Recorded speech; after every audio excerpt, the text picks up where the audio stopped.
everybody. Today we are going to study pollination. So, firstly, we can define pollination as pollination is the transfer of pollen grains from the anther of one flower to the stigma of the same or another flower. It is said to be the first process of sexual fertilization in flowering plants. Pollen grains contain male gamete and are present in the anthers of the flower.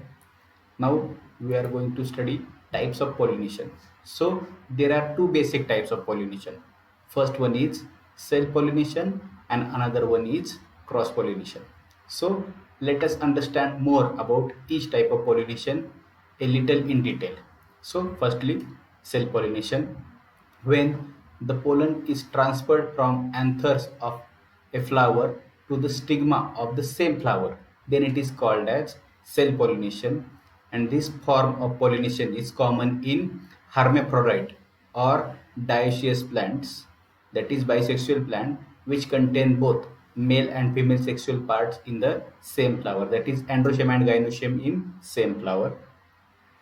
In self-pollinating plants, there is less dependence on the external factors to cause pollination. These plants depends on the wind or another smaller insects that visit the flower regularly.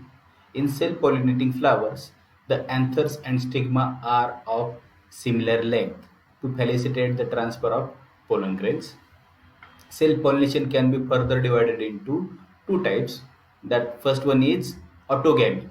In this type of self-pollination, the pollen is transferred from anthers of one flower to the stigma of the same flower. Then another one is geitonogamy. In this type of self-pollination, the anthers are transferred from the anther of the one flower to the stigma of another flower, but on the same plant. Then there are some advantages of self pollination. In self pollination, there is no diversity in the gene, and therefore the purity of race is maintained. Then another, the plant do not depend on the external factors for pollination, and even smaller quantities of pollen grains produced have a good success rate in getting pollinated. Then last one is self pollination ensures the recessive characters are eliminated.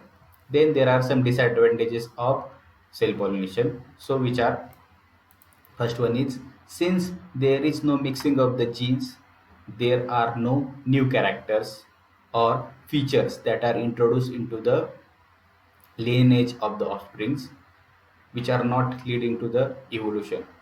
So self pollination is said to reduce the vigor and vitality of the race, as there are no new features introduced. As we know, for evolution there is requirement of variation, and as there is no variation, it is less chance to be selected in the course of evolution. Also, by repeated self pollinating, there is inbreeding depression is also caused.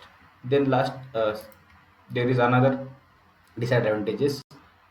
Disadvantage is, with new character introduced, the resultant offspring's immunity to disease is reduces. That is, it becomes susceptible or vulnerable to various diseases. Then another type of pollination is cross pollination. In this type of pollination, the pollen is transferred from the anther of one flower to the stigma of another flower. In this case, the two flowers are genetically different from each other. Cross pollination is always depend on another agent to cause the transfer of pollen. The agents of pollination include birds, animals, water, wind, and insects. So, based on the agents of pollination, cross pollination can be differentiated into following types. First one is hydrophily. The plant which exhibit hydrophily are known as hydrophilous plants or hydrophilous flowers. So, first one is hydrophily or hydrophilous flowers. These flowers are pollinated by water. The flowers are often very small and inconspicuous to other agents. they do not have any fragrance or too much color on their petals. The pollen is adapted to be able to float in the water. Then Zoopilus flower or Zoopili. In this type of pollination, the pollinating agents are animals like human beings, bats, etc. The Zoopilus flowers have pollen that is designed to stick on the body of animals so that they can be easily carried from one flower to the another flower. Then another is anemophily or anemophilous flower. These flowers are pollinated by the agency of wind. These flowers like Zoopilus flower are small and inconspicuous. Another important feature of flower that are wind pollinated is said that there is very little or they are easily carried by the wind. The pollen grains are very light, non-sticky, and sometimes winged pollen grains are there. Then entomophilic flowers. So these flowers are pollinated by the insects. These flowers are often attractive to look at with bright petals and fragrant to attract the insect visitors to them. They often broad they have often broad stigmas or anthers to allow the insect to perch on it. Many of the insect pollinated flowers also secrete nectar, which attract bees, butterflies, or other similar insect to the flowers. The pollen grains of these flowers are often spiny or have extensions that help them to stick on the body of insect. Then Arndophilus flowers or Ornithophily. These flowers are pollinated by birds. Very few flowers are very few flowers and birds show this form of pollination. Then we are now discussing about advantages of cross pollination. So cross pollination is beneficial to the rest of the plant as it introduces new genes into the lineages as the result of the fertilization between genetically different gametes. Then cross pollination improves the resistance of offsprings to diseases and changes in the environment. Then the seeds produced are result of the cross pollination are good in vigor and viability. Then, if there are any recessive character in the lineage, they are eliminated as a result of genetic recombination and crossing over. Then, it is only way unisexual plants can reproduce. There are some disadvantage of cross pollination. There is a high wastage of pollen grains that need to be produced to ensure fertilization to occurs, and there are high chances that good quality may get eliminated and unwanted characters may get added due to the combination of the genes. Thank you.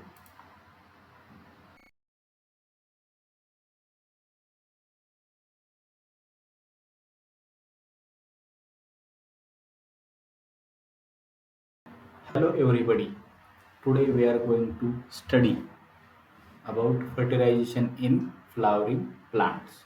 So fertilization can be defined as a fusion of haploid male gamete with haploid female gamete to form diploid zygote. So for fertilization process, main prerequisite is flower because flower has essential and non-essential whorls. So essential whorls which are very much required for sexual reproduction process because they produce gametes. So they are categorized into two categories, that is calyx and corolla are non-essential whorls as they are not directly involved in sexual reproduction, while androecium and gynoecium are directly involved in sexual reproduction. So, for this reproduction, there is need of male and female sex organ. So, which are sex organs in flower? So, male sex organ and female sex organ. So, androecium is the male part of the flower It consists of stamens and microsporangia. Inside the microsporangia, male gametes are formed.